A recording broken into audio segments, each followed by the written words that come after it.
Going live, aren't we? No, it's not live. It's just a recorded webinar.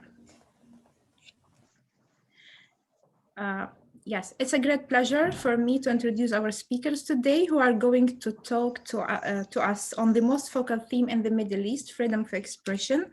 This is a subject that we all should be deeply concerned about because the violations against journalists, activists, and human rights defenders constitute a major threat against human rights and international law. Today, we welcome MEP Abir AL-SAHLANI, Vice Chair of the Delegation for Relations with Iraq and member of Renew Europe Group.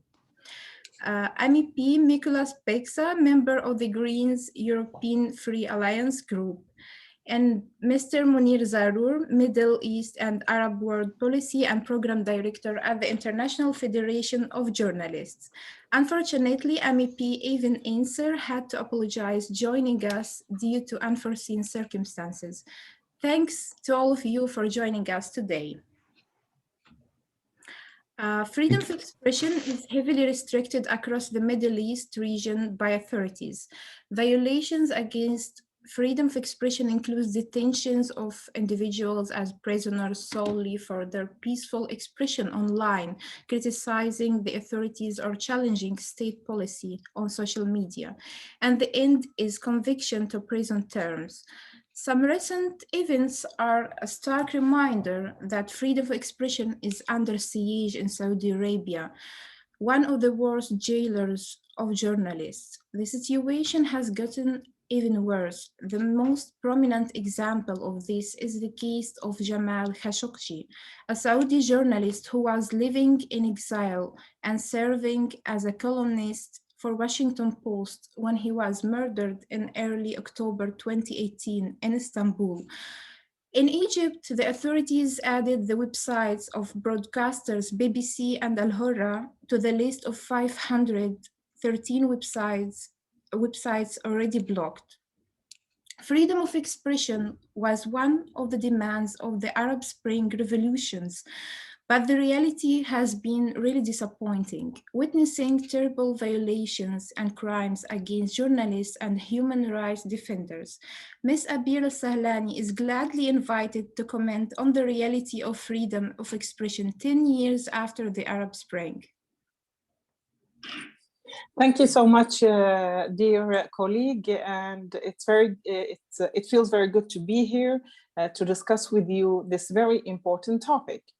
It goes without saying that democracy and rule of law cannot exist side by side by taking away the freedom of expression of ordinary citizens, but also journalists and activists.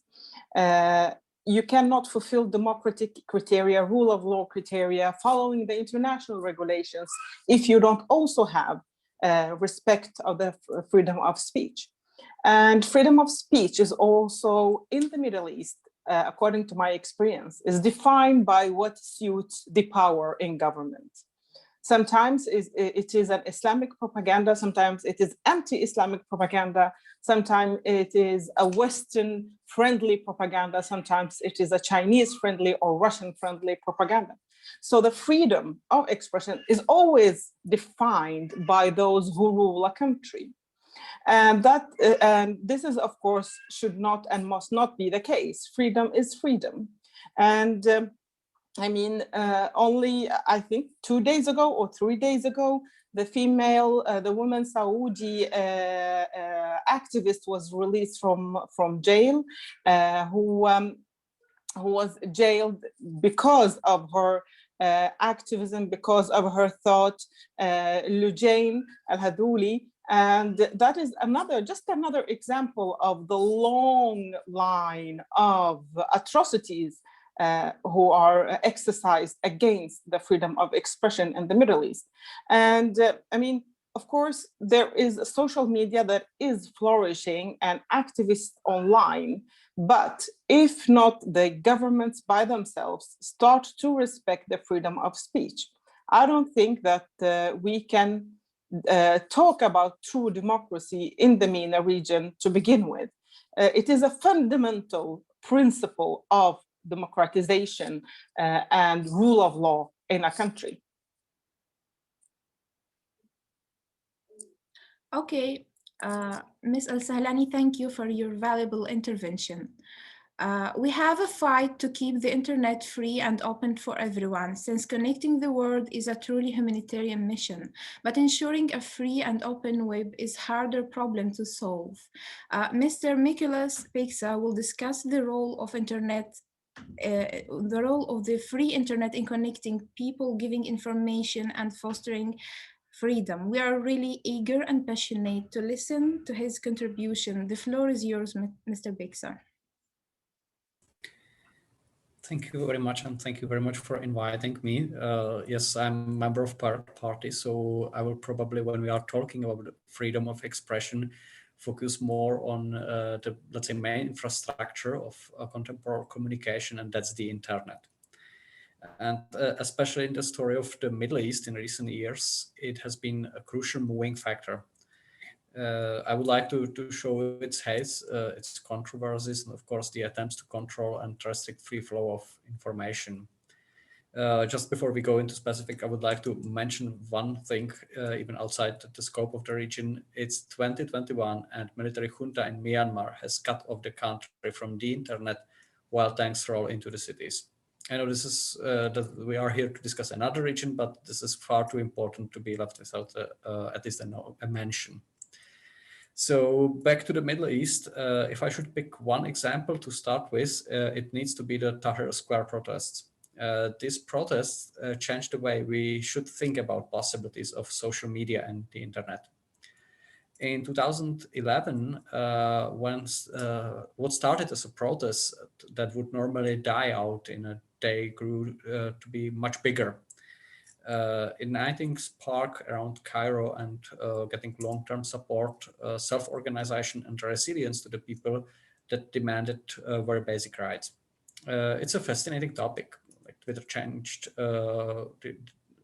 Twitter was used to organize first aid and logistics.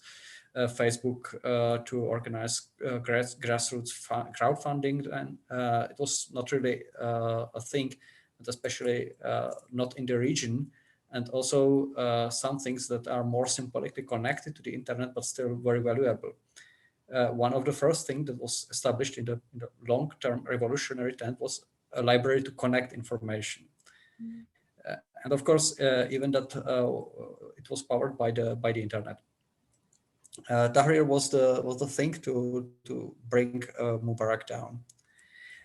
Since we are talking honestly here, I also agree with Zaneb Tufekci that the internet base of the movement and its spontaneity led to very low influence of the, let's say, square crowd on the following change in power. I mean, other changes in power were again accompanied by use of the internet, but only Tahrir was so novel and original. One could easily argue that the whole Arab Spring as a concept was something that was possible only due to the internet, starting with widely shared tragedy of self-immolation of Mohammed Bouazizi in Tunisia, and then to the whole Arab world with larger scale uprisings, civil wars, riots, and even calmer changes in the systems of government. Here we could see the power of the internet, like inciting grassroots movements, providing information, leading often to outrage, fortunately, and enabling citizens to fight back or stay on the even terms with the regime, or provide very important closure after the fall of the regime, like in Tunisia with Tunilix, which were made with help of the local pirates. But world and the region moved fast from that point now.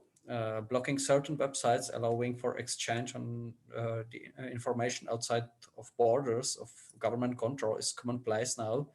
With, for example, Turkey, member of NATO, being one of the most fervent blockers, along with its arch rival Iran. Turkey has blocked Wikipedia, the site that I would point out as one of the greatest achievements in the last decades, and it was stopped by its own constitutional Turkish constitutional court in 2020.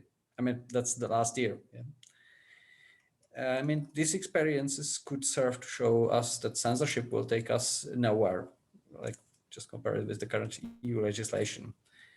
And also the internet has not only power to ferment revolution, but mostly it has power for long-term, persistent and fact-based changes if used right.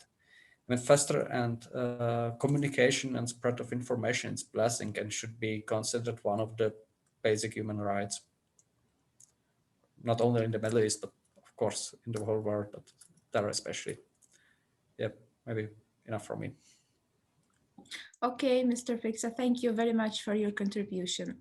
What I referred to in my introduction was just headlines for the violations committed against freedom of expression in Middle East and North Africa region.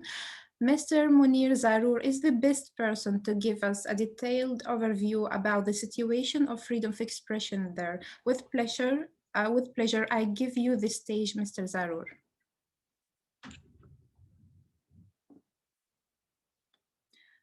You are muted.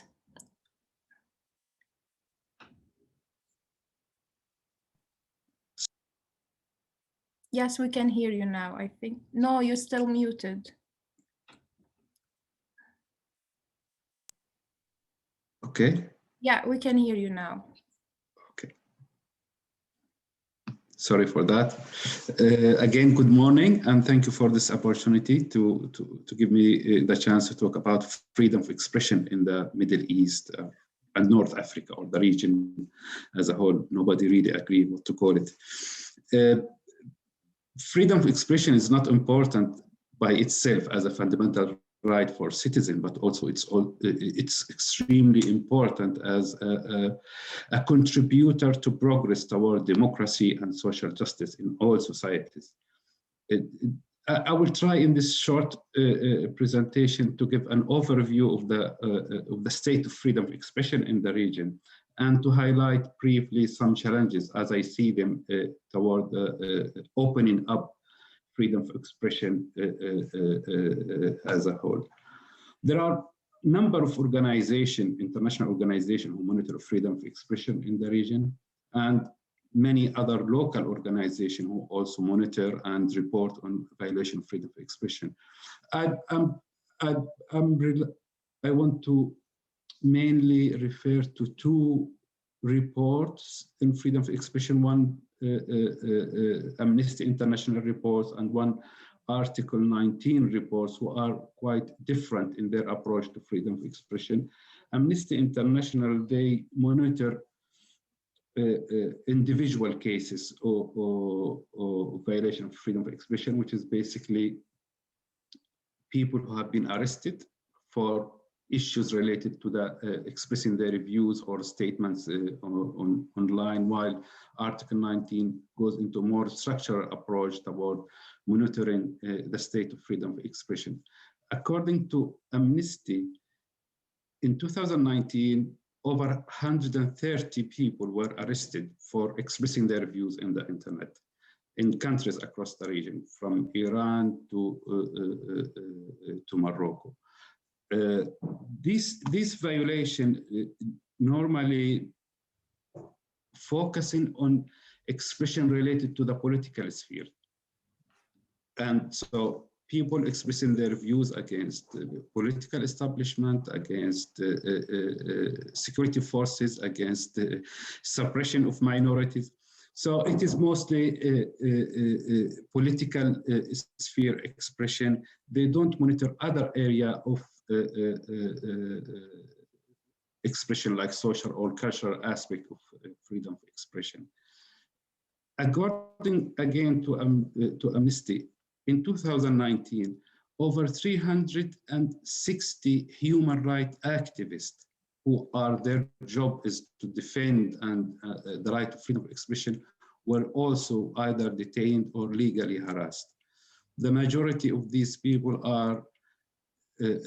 were from 4 countries: in Iran, Saudi Arabia, Egypt, and Israel, in relation to the Palestinian citizen living in the occupied Palestinian territories. According to Article 19, Middle East or MENA as in general is at the bottom of the list in terms of how much access to freedom of expression citizens in this region have. In 2019, they estimated, or the report says that over 70% of the population living in crisis area in terms of freedom of expression. This is the lowest category or the lowest classification of their understanding of freedom of expression. And again, in 2019, the level of freedom of expression was below the level of 2009. This means that all the gains that were made during the years of the Arab Spring, the expansion of the internet, has been removed due to new measures and new legal instrument to control people's ability to express themselves. Again, according to them, there are the bottom 5 countries in the region are Syria, Bahrain, Saudi Arabia, Yemen, and United Arab Emirates. The first 4 of them are actually in the bottom 10 country in their global index for freedom of expression. So 4 out of 10 countries are part of this region in terms of the worst record for freedom of expression. As I said, most of these indicators monitor the political sphere of freedom of expression. They don't cover other area. Also, these reports are 2019, so in 2020, there were important gains and important progress took place in countries like Algeria and Sudan, which is not recorded in these indicators. The concern that me and other people who are specialized in monitoring freedom of expression have is that there is very little said about the crisis in freedom of expression covering social and cultural aspect. And the problem with this crisis is that it is originated by citizens against citizens. So, for example, there is a lot of repression directed toward women, minority groups, cultural groups, refugees, migrant workers, which are being prevented from expressing themselves or taking their chance of expression in general, and especially on the internet. The main challenges, as I see them, to the freedom of expression in the region, I will highlight briefly three points, but of course, there are several others, and other people might think they are more priority than what I'm going to say. The first one is there's a legal challenge. While many countries, they have guarantees for freedom of expression in the constitution, they actually rendered useless when it comes to laws. Most countries, legal penal codes restrict or criminalize freedom of expression, and that's why they are being able to arrest, detain people purely for the things that they say.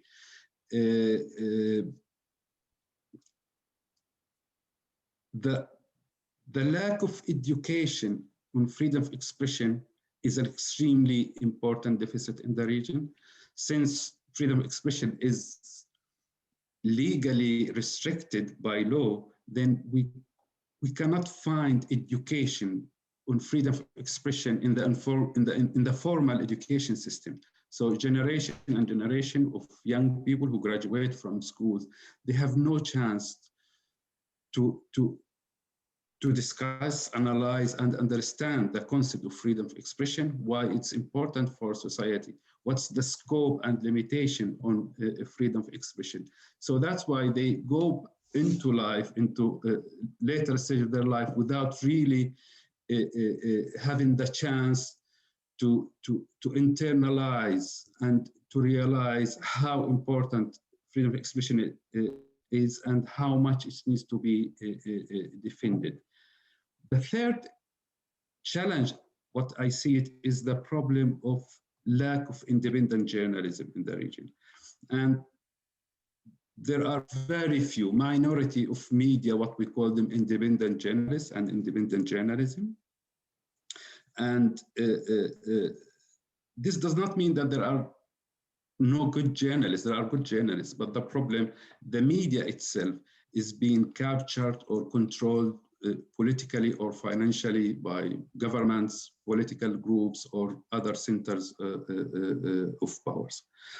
And when understanding one of the important functions of independent journalism, which is to moderate public debate in the public sphere, to be able to lead and educate citizens, the lack of independent journalism is greatly undermine the ability of the region and the people of the region to move forward in this aspect of freedom of expression. So I know that this role of journalism and media has been under pressure globally, not only in the region, due to the rise of social media platform.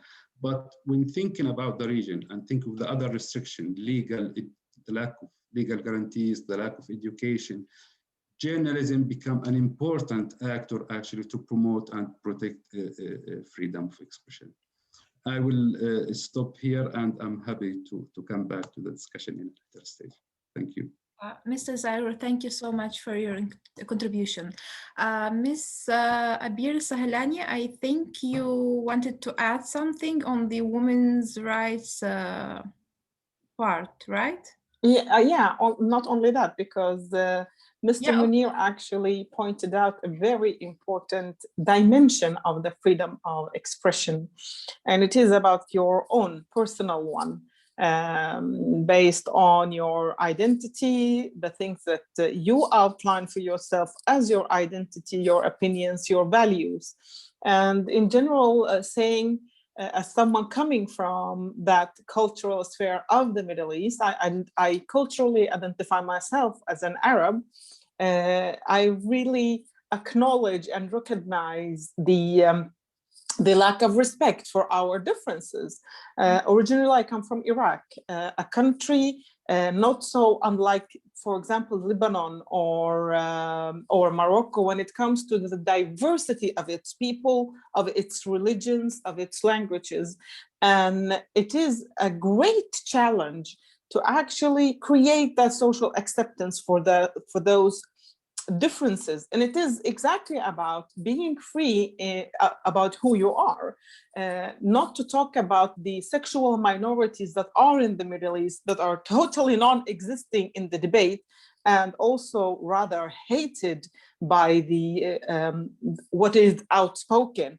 I mean, that is very unfortunate, because what is ultimately doing is denying people to exist, denying the citizens of those countries in the Middle East to even exist, to express themselves, because self-expression is also a type of freedom of expression and freedom of speech, but also it is about you existing in the country. And that's why I also mentioned the social media, for example, because I follow a lot of accounts on Instagram that are LGBTI plus accounts from different countries in the region, and also feminist accounts. These are two types of accounts that I follow very much on Instagram and that I listen and read very carefully, because they are so important for this to take a step, for progression to take a step forward when it comes to freedom of expression. But Mr. Monir, you pointed out three very important issues. And the second one was the lack of education that is leading that generation after generation is actually living in that darkness, if I may call it, the lack of freedom of expression. What do you think it is? I mean, where do we start? Is it by legislating new laws, or they will start to legislate new laws? Is it by implementing it in the educational system? Where do you think one should start? Should we, I mean, from the EU, as a member of the European Parliament, is this what we should push for, that governments and parliaments in those countries have to guarantee by legislation the freedom of expression? I know that in almost all countries it is guaranteed by the law, but still it is not implemented. So what do you think that where should we start, and how do you see our role as the EU in this? Thank you. Thank you very much. I mean, I couldn't agree more about what you are saying, this problem that facing women, minorities, the identity, it's a huge pressure. In terms of how to deal with it, you can imagine it's really complicated, but the law is one of them. And actually, in the last decade, there are 13 countries who introduced what they call them internet regulation laws, or internet crime laws, or depends on what they are called. All these 13, they contain articles that restrict freedom of expression. And they are being used now to lock journalists in jail or close down media. And without exception, I mean, without having to go into individual cases, all of them, they are doing that. So law is extremely important. And to have consistency between constitutional guarantees and the body of the law is quite important. The education, I am a journalist and working for media. If I was not that, my original education is as a teacher. And I'm very passionate about education. And the education system in the region is catastrophic. And for me, my own personal view, it's much more important to invest in fixing education system rather than investing in democratization of the political system. Because this is where you can make gains. This is where you can make progress. But it will not be without a fight. And actually, one of the first important support for the education system is supporting teachers. Teachers are becoming at the lowest scale, not only of the profession, but of society. Their working condition, their income, and there is some sort of, without going into another political, but there is some sort of attack on the public education system. Now, education system in most countries are retracting for the private education system, which is by itself undermines social justice in these societies. So if you are a rich kid, you can have a good education. If you are poor, it just doesn't matter, you know. The most, my view is the most quick kind of support for freedom of expression is to support independent media. This is where you can progress more. You can have, because you need to work on the strategic long term in education, legal reform, but you need, for the time being, to have actors that defend freedom of expression. And these people can be independent journalists and independent media.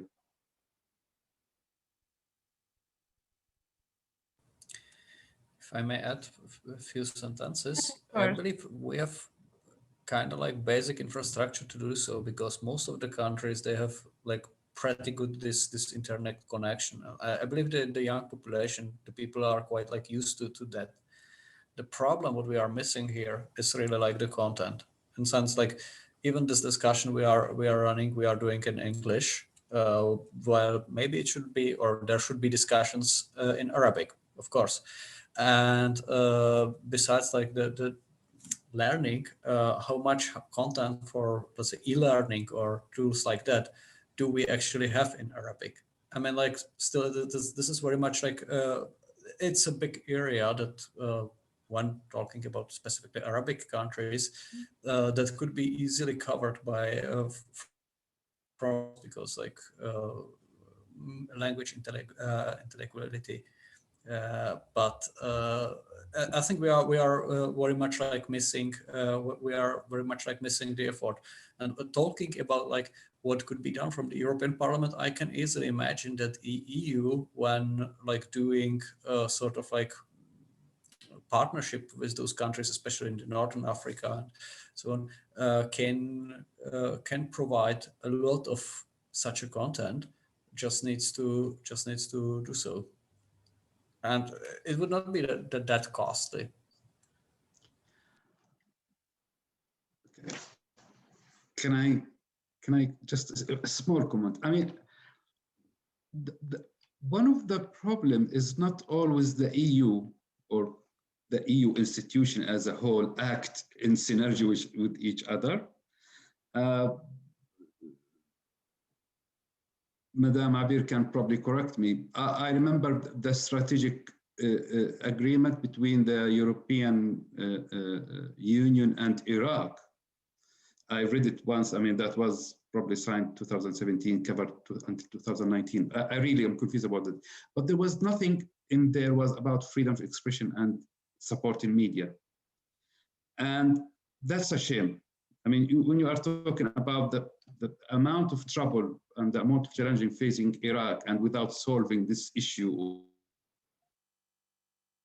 how people can be protected, their identity and their values is, is supported, how you can make progress. So it's not always is done in, and the problem for me, it was, there was no enough consultation with professional group, with journalists, with media, with human rights, that contribute to this sort of agreement. So opening up, have enough consultation will help a lot, I believe. If I just may, just to confirm Mr. Monir's intervention here, that my experience, I've not been so long in the European Parliament. I was elected in the end of May 2019. And what I experienced, my feeling is that a lot of those partnership agreements that EU now is going into and finalizing have taken a new development.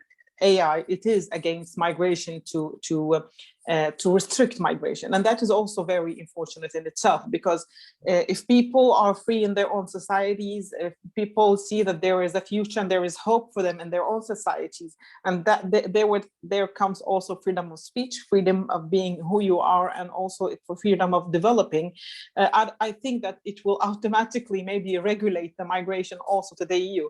But that is one unfortunate development that we have with as European Union, where many of our partnership agreements are going into the direction of regulating migration rather than being a partner for developing the society on the ground. But also, as you said, Mr. Monir, there is a lack of consultation, and there is also maybe a sense of who do we turn to, who do we go to, because you don't want, because of the situation in the countries are escalating. And I mean, many of my friends from Egypt who've been human rights activists are actually detained, or they are being forbidden from traveling. And not to talk about Iraq. I mean, there, if you are an activist, you might be killed within a week if you are demonstrating in Tahrir Square, and that we have seen. So also there is a concern for those activists not to point them out too much, not to, maybe address them as much as I would like to, because there is a real risk for their lives and for their freedom. So, I mean, it has become a delicate issue, but I do agree with you, Mr. PEKSA, and with you, Mr. Monir, that those agreements, partnership agreements with our neighbor, I mean, the Middle East is actually our garden for the EU. It's the closest that we have, and the closest neighbor that we have. And we should actually step up our work when it comes to those agreements and underline the importance of freedom of speech and the contribution to developing a free media and journalism. Okay, does anyone want to add something? I want to add something. Sorry, I mean, we shouldn't miss the chance talking about freedom of expression without talking about the tech giants, the social media companies who have immense power over people's ability to express themselves. Yeah. And of course, we can talk about it from different angle about, for their lack of regulation, for their tolerance to hate speech, which is or bullying and trolling, which is chasing millions or hundreds of millions of people away from this important space. But also, ironically, as Amnesty report I mentioned, they roughly divide the violation of freedom of expression in Palestine into 3 categories. One by Israel is around 50%. One by the Palestinian group, around a quarter of the violation.